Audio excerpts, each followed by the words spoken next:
bring up somebody that I think is doing great work in Tennessee media, who's covering state news when nobody else will. It's not sexy, but it's the thing you can change. And we need more people that have a little bit less of this, and a little bit less of this, and some people that are a little younger to be involved in media. We've got one conservative media outlet in the state that's 100% focused on Tennessee. We've got another one that occasionally covers it, and that's it. And most people are always talking about what's going on in D.C. However, Mr. Abernathy does a really good job of covering what goes on in state government in his podcast. So by all means, search for Tennessee Anchorman. And he's just a nice fellow. I've enjoyed getting to know him. I get to talk to him just about every week, unless his or my life is upside down, which occasionally is. Please do give a warm welcome for my friend, Mr. Alex Abernathy. So I do a lot of speaking events like this, and it's very common for me to speak after politicians. And my general rule of thumb is I love speaking after politicians because most politicians suck at public speaking. But Janice is awesome. So really hard to follow up. So I appreciate it. You were there for the Patriot last night. Mark Green was also awesome. So yeah, they're kind of breaking my rule of thumb here. But I will start. Do I need to start with my pronouns or Brandon called me, I don't know, a couple months ago talking about this event and said, what do you want to speak about? And everywhere I go, because I'm young, people always want to ask me about what is the future of conservatism? What do Republicans need to do to better access young people and get young votes? So I said, Brandon, I'm going to speak on the future of conservatism. And that was a terrible idea because this is a really hard topic to come up with. So we get to this week. I still haven't quite figured it out yet. And I have a pretty good relationship with Marsha Blackburn's office. She'll come on the show probably every month or so. So I hit up her team and I said, hey, let's go to lunch. I've got some questions for y'all. So I go to lunch with her comms director and somebody else that's young in her office. And I pose that question to them. I say, what is the future of conservatism from your perspective? What does the United States Senate think about this? And their first response was that we are the party of the working class. And historically, we haven't necessarily been viewed by the American public as that, but today, the Republican Party is the party of the working class. Now, I'm a data person, and I never believe a politician at face value, so I, kind of nodded my head and smiled and said, all right, I'm gonna go home and do some research into this and see if there's any legs to what you're talking about. So I go home, and the data does support this idea, most definitely, that the Republican Party is being viewed by the American public as the party of the working class, and here in Tennessee. So Republicans have won the working class vote in 3 of the last 4 elections. Trump won it by 4 points in 2020. And the Democrats, when faced with this question, have commonly shrugged this off and been like, oh, those are just uneducated white voters. Wrong. In fact, what the data from Pew shows us is that non-white working class voters have shifted away from the Democrat Party by an 18-point margin in the last 10 years. So yeah, what that tells you is most definitely Republicans are becoming the party of the working class. And a morning consult poll just showed this week Joe Biden polling at 37% with working class voters, and working class voters favor Republicans over Democrats in Congress by 9 points coming up in the new midterm elections. Same for a theoretical Trump-Biden rematch. So all of the polling data that we have since 2012 shows us that Republicans are becoming the party of the working class. So when you look at the future of conservatism, I think Senator Blackburn's office is pretty spot on with this. So I think Republicans would be very well served to continue focusing their message at working class voters, saying we are your party, we do have your best interest in mind, and therefore you should vote for us. So that's kind of what I got from them. But I like to, I guess, go a little bit deeper on my show when it comes to topics like this. My show, Brandon kind of touched on it. It's podcasted. It's also syndicated on radio across Tennessee. I'm on in Knoxville. I'm on a couple stations in Chattanooga, in Cleveland, in Manchester and Winchester. So that's Janice Bowling's area. stationed out in Jackson as well. So if you're in any of those areas, feel free to listen. Or if you want to check out the podcast, just search my name, Alex Abernathy. We cover state and national stuff. But I wanted to get a little bit deeper into why people vote the way they do, and what is the underlying philosophy behind why people vote the way they do. And this just sent me down a rabbit hole, really of my own curiosity more than anything, because you can't tell, slightly nerdy. So really dove down this rabbit hole as to why people vote the way they do. And I started by looking at voting trends and listening to a couple of economists who work at Duquesne University, who study stuff like this. They do a podcast called Words and Numbers. It's very good. And they dove into this idea of rural voters versus urban voters. Because we all know that if you find your average urban voter, odds are they're going to vote Democrat. But on the flip side, your average rural voter, odds are they're going to vote Republican. So I found it really hard to believe that solely geography determined why you vote the way you do, because your geography doesn't have any influence over your mentality. So that it didn't make any sense to me. So I started kind of cross-examining, if you will, the data between what people think in these areas versus how they vote. And what I was able to find was even a stronger correlation between rural voting Republican and urban voting Democrat is, do you know the people around you and how you vote? So for example, rural voters say they are much more likely to know the people that they live around and much more likely to vote Republican. Meanwhile, urban voters, even though you live in an apartment with 1,000 other people, you don't know the person next door. And this correlation is even stronger in your geography. And the underlying idea here is if you know the people around you, if you feel involved in a community and you know the value systems of the people near you, even if you don't agree with them, you can trust them with liberty. And that is the idea of conservatism, is the belief in individual liberty. I start every show by saying, I believe in you, I believe in me, I believe in the power and in the importance of the individual. Because I believe that's what's at the heart of conservatism, is the belief in individual liberty. So if you trust people around you, because you know people around you, then you believe that they can have the liberty. For example, the liberty to own a firearm. If I know the person living next door to me, and I do know all my neighbors, and you know what? I don't just think they have guns, I hope they have guns. I want them to exercise that liberty. But on the flip side of that, there does seem to be this large ideological draw to where if you don't know the people around you, you don't trust them with liberty. And if you don't trust the people around you with liberty, that's where you start to get a heavier reliance upon government to protect you from the people around you. And that's what will drive people to vote Democrat.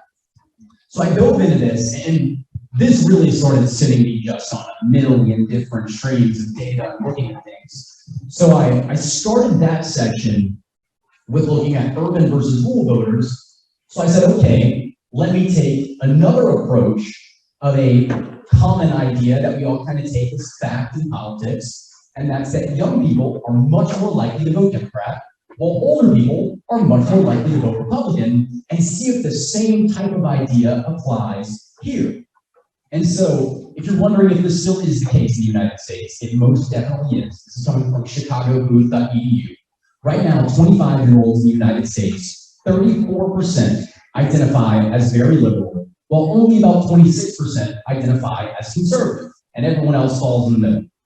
45-year-olds, though, about 25% say they're liberal, while 36% say they're conservative. So the numbers are basically flipped. And then whenever you get further down the road to 75, what we see is 41% of 75-year-olds identify as conservative, while less than 20 identify as liberal. So this trend that we've seen for a very long time in the United States of older people being more conservative and younger people being more liberal, it most certainly holds up today. This number is all from 2019. Here's something slightly concerning there. If you feel like young people are becoming more liberal, you're most definitely correct. In case you couldn't tell by like the 767 genders, yeah, definitely becoming more liberal. This research is coming from Pew. Sorry, I'm not as good as politicians. I can't go with no notes. Okay, there's a huge difference between just how liberal young people are and how liberal even your older liberals are. And your extremely liberal, those who identify as a very liberal contingent of young people, that number continues to grow and grow and grow. For example, in 2006, the number of millennials that identified as very liberal was 18%. By 2016, that number was 27%. And that number has continued to grow. Meanwhile, those in the millennial category in 2006 that identified as conservative was 17%. Today, 17%. So your conservative contingent of young people has stayed the same, and your liberal, well, this is very liberal contingent of young people has continued and continued to grow. So yes, they're growing in numbers, and they're growing even further extreme in ideology as well. But if we revisit this idea that I was talking about just a few minutes ago with the underlying notion of do you know the people around you, we see once again that there's an even stronger correlation between how you vote and that idea with young people, just like there were with urban and rural voters. So this is a survey by Ownerly. 26% of respondents who were under the age of 39 said they did not know a single one of their neighbors by name. On the flip side of that, baby boomers are more likely to know 11 or more of their neighbors by name. So again, it's this stark difference between knowing the people in your community and feeling disconnected from your community. And I'm not saying that this is the end-all be-all in the way people vote, but what I am saying is there's a giant correlation here between the ideology and between how you vote. You can take this piece from the New York Post. It says, 2 in 3 millennials do not feel like they belong to their local community. That's according to some new research.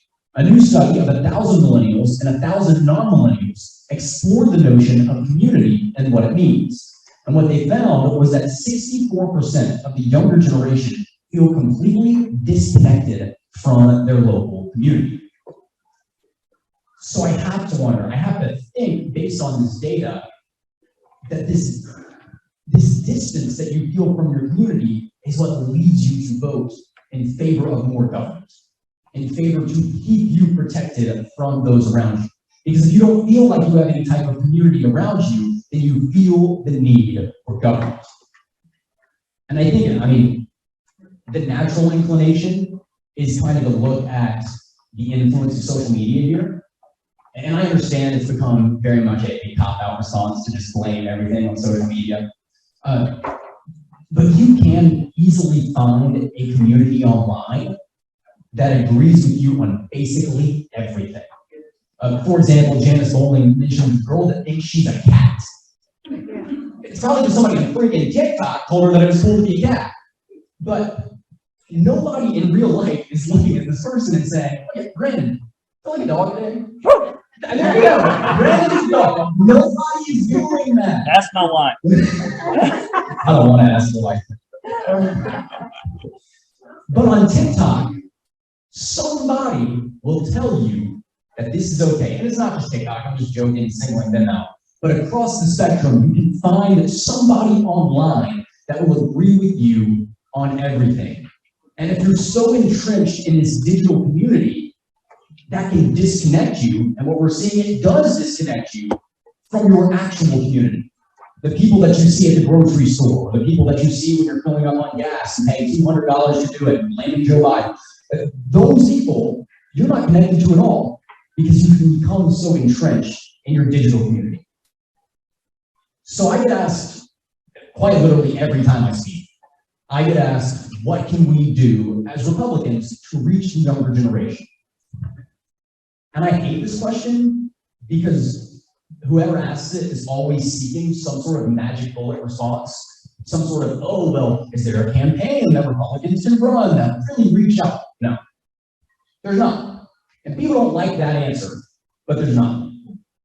What the data shows us is that if you want people to vote conservative, The way to do it is to connect with them on an interpersonal level within the community that you're in. So what that means is there's no magic solution. There's no easy solution.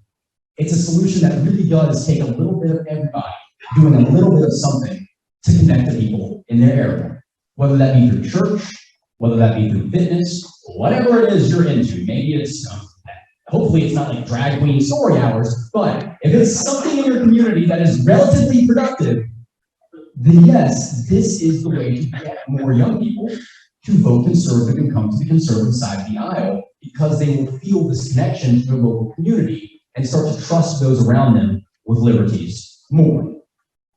And I mentioned this last night. Again, Mark Green, he did an awesome job. I went over and I talked to some of his team, who of course were younger as well. And I started talking to them, just spitballing this speech, saying, hey, here's what I want to talk about tomorrow. And they both work on his campaign team. And they said, you're spot on. They said, we knock on doors. And of course, their district goes all the way from the edge of Nashville up to Kentucky, all the way down to Alabama, right on the edge of Mississippi. I mean, they have a massive district. And they say what they run into all the time is that they knock on a door and a young person comes to the door, regardless of whether they vote liberal, conservative, whatever, they consistently get the words, I don't know how to get involved. And that I view as a massive problem. And so again, I think this takes a little bit of everybody doing a little bit of something. And I know people don't like it because it's not a magic bullet strategy to bring people to the conservative side of the aisle. But instead, I do see this flawed ideological system that drives people away from their community and drives people into reliance on government. And all of that does is drive people away from the conservative side of the aisle. So as for the future of conservatism, I think it's two things. I think it's one, what Marshall Blackburn's office said. We are the party of the working class. But two, for conservatism to survive, it's doing things like events like this, bringing people together in a community that is their community and connecting with people on an interpersonal level.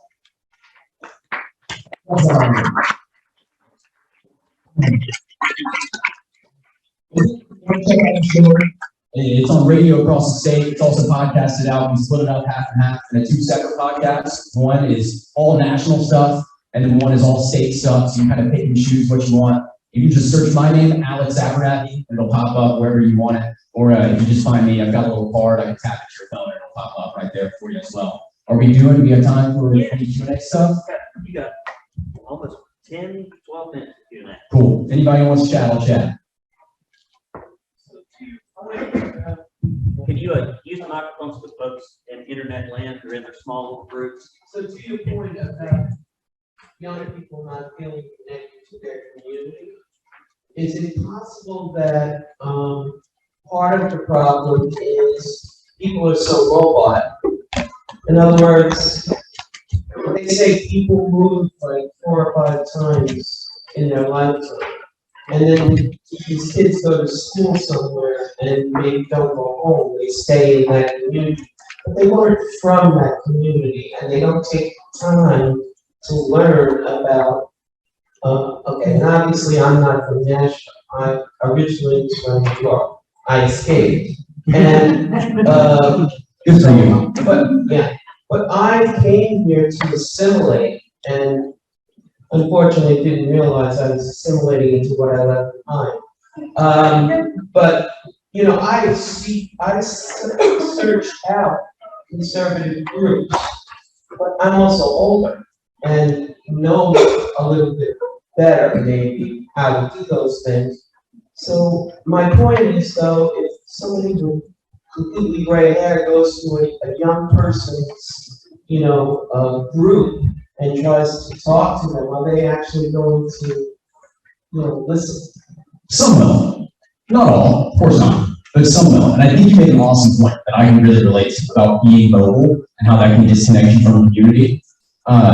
So I went to the University of Tennessee College. I grew up in Murfreesboro, went to UT. And for my 4 years at UT, I was in the UT bubble. And so I didn't really understand Knoxville. I didn't feel connected to Knoxville at all. So I can definitely relate to what you're saying. It wasn't until after college, when I started doing radio and started talking to callers and interacting with people on a day-to-day basis outside of the University of Tennessee bubble, that I really started feeling, oh, this is a great place to live. This is a really good community of people. And so I think you're spot on there. I think on the flip side of that, you can also say people are disconnected because of immobility, and that so many people are working from home today. I have friends that never leave their houses except to go to the grocery store. They don't go to the gym, they don't go to church, they just go to the grocery store, come back, never leave their house. And so, yeah, I think it could be a little bit of both. I think it could be too much mobility and a lack of mobility all at the same time. I see your hand. Oh, sorry, I didn't see your hand. I'm referring now to the southern border, the open border, and all of the people who are coming through. Most of them are younger, young families, and we see them going by bus up to the northeast. And I don't know if that's all where they're going. I'm sure it's not. But is there any way that you can predict how their voting structure is going to end up? Because I think that they're more conservative than they are liberal in their family life, in their culture at home. But they come here and then they learn something different. So just if you have any comments about that. Yeah, I think that's a fantastic point too. But I mean, is there future voting patterns? No. But I can look at history and say, historically, they have voted liberal, but recent history suggests that a lot of your immigrants that do come across and vote, specifically from the South, are voting more conservative. Just ask Maya Flores in Texas. So she's a prime example. You saw Trump win a lot more of the Hispanic vote, and I could definitely see that trend continuing for sure. But I don't know if that's the perfect answer to your question, but it's the answer that I have. You can't, you do this, you gotta like both hands. Hi, so my name is Sue. I'm originally from Ohio. So this is my second week here in Tennessee, but I'm heavily involved with all the Republican Party in Ohio. So almost everyone know me. But my biggest question is, do you think the education system is broken? Because I think it's around the public good area and also without my peers, like you said, you know, people who kept me informed, I wouldn't be concerned of the state. So like, do you think because like, especially the inner city, they have an education system that doesn't want to teach conservative values. So do you think that our education system is broken? I mean, that's a whole other speech. So I said I went to UT. My degree is in education. And stupid idea. I was fed your critical race theory books, How to Be an Anti-Racist by Abernathy works. I was given all of these to read as part of my education major at UT. So do I think a lot of our young teachers today are being fed that garbage and then infecting a lot of the system with it?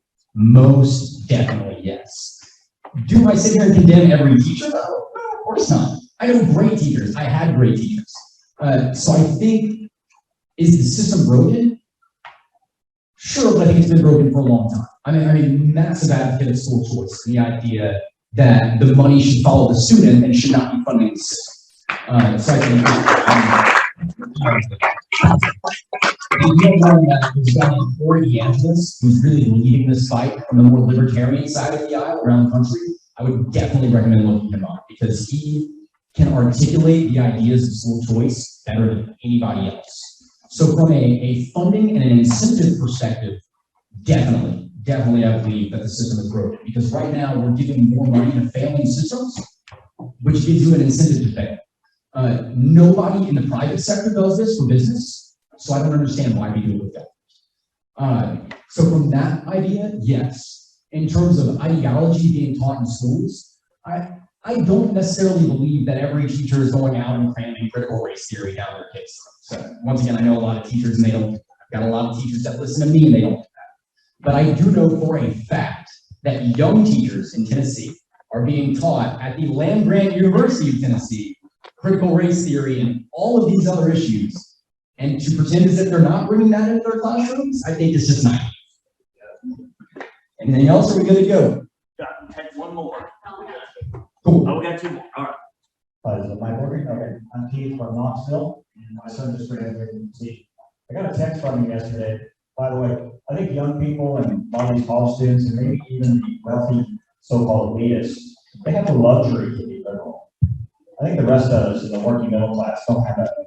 And so that's why freedom is so important. If I get a text from my son, just graduated, his first job as an architect in Montana, and he goes, "Dad, I just had $640 taken out of my first check." He goes, "What the hell is going on?" Welcome to the middle class. He's like, "Oh, really? Oh, yeah, yeah, that sounds about right. I'm getting that back." This sucks. And I said, "Yeah, that's the way it is." And I said, "Small government, balanced budget, sound money, all these things. That's why it's important. But what can I do? Can I do some sort of tax document? It's open small business."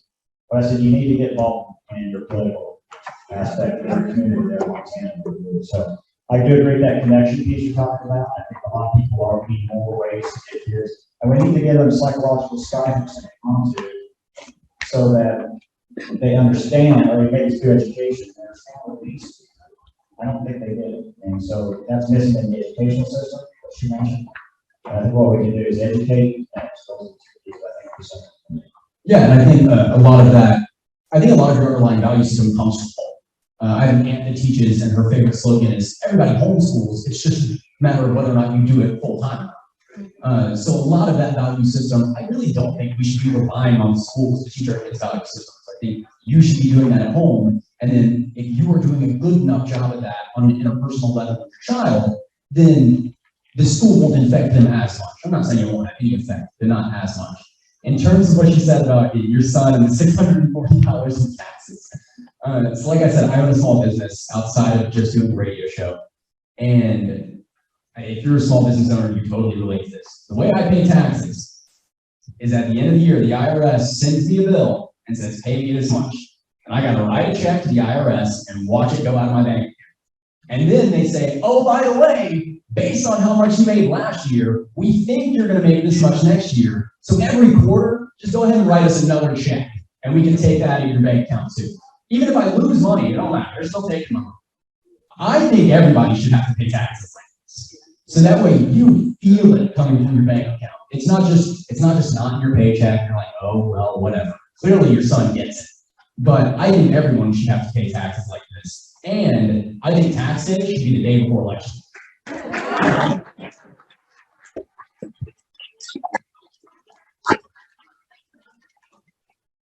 My name's Kevin from Knoxville. Very good. Okay. My question is, I recently was passing through some videos, and there was a lot of people that were doing on camera for politically charged questions, is what they call it. One of them was about the church, one of them was for training. But when talking to them off camera, there were, how do we get people away from being scared to cancel about speaking out? Because that's what it seems. There's a lot of them believe that way, but they're scared to say it because of whatever they say or like so. By showing them conservatives aren't bad people. So you believe something that conservatives believe, you're not a bad person. I think a lot of our society has been infected with this idea that conservatives are the racist, conservatives are the bad ones. Hell, you've seen the left back themselves into the corner of, if Donald Trump says something, we must take the opposite stance. If Donald Trump comes out and says pedophilia is bad, you have a movement on the left right now called the MAP movement, the Minor Attracted Persons movement, that supports people attracting children, aka pedophiles. So this idea that conservatives are bad people has been terribly entrenched in our society. And so the way that you turn that around comes back to kind of what the core of my speech was there is no magic bullet, there is no massive campaign you can run that says, "Hey, we're good people, I promise, you can feel safe talking about this." It really is by making those off-camera interpersonal connections, and the more that people will learn about the true values of liberty behind conservatism and the fact that we're not bad people. then the more you learn that, I think the more you feel comfortable talking about this on camera. I hope that answered your question. All right, guys, we're gonna keep the trains running on time.